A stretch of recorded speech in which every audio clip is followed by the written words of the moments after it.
Millions of Americans won't have to worry about unpaid medical bills damaging their credit report.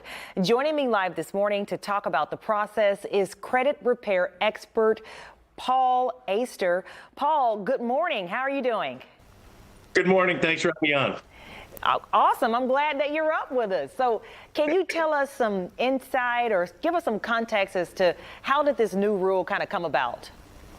So the rule's been in place, for a long time. It's been amended. There's been different carve-outs made, modifications, but finally they came up with what they should have done from the beginning. Medical debts do not belong on consumers' credit reports. It's not like they went out and spent money on a jacuzzi and, just spent money erratically. They incurred some type of health emergency, and now they have debt that they have to repay. The big thing here, the message is consumers, this is not debt elimination. So they're still obligated to pay this debt, but it's not going to damage their credit any further, which would in turn cost them more money for everything else. It couldn't have come at a better time. I was listening to what you guys were saying just before. Interest rates are at an all-time high.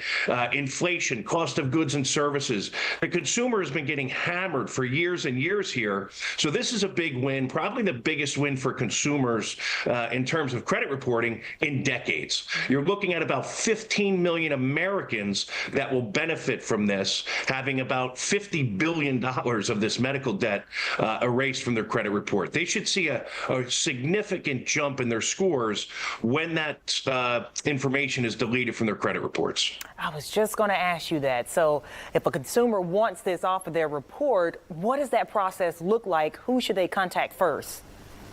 Well, they should go to annualcreditreport.com, annualcreditreport.com. That's the FTC's website, gives us all one free look. By the way, it's every week now.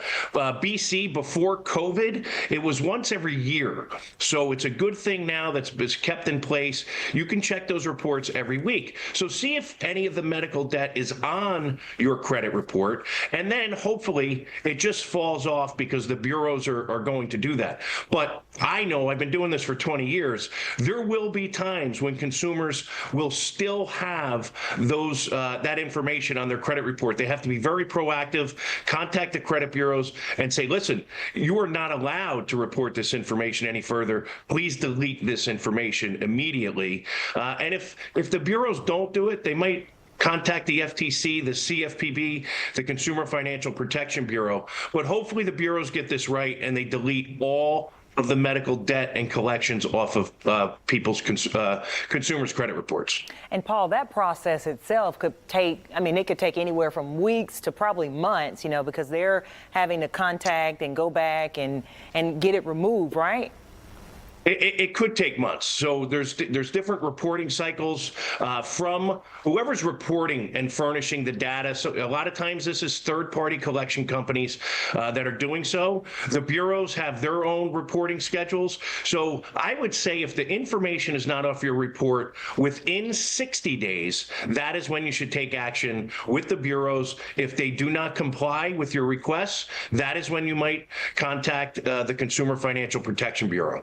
So this is a huge sigh of relief for so many Americans who have just probably been drowning in that medical debt for so long on top of other debt. And so now they kind of get a break. They get a huge break here.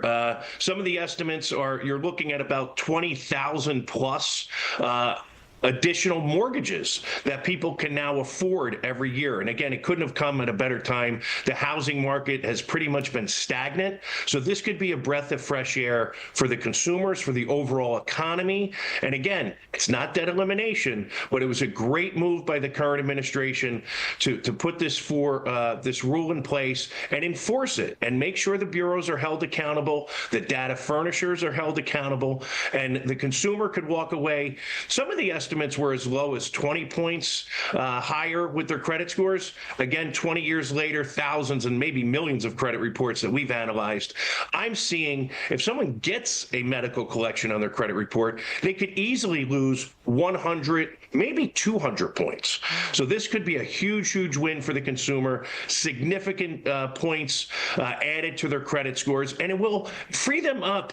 You know, if you need to buy a car and you have a poor credit score or a lower credit credit score, you could wind up paying 10%, 13% when the average interest rate is down around 5 or 6%. So same thing for mortgages.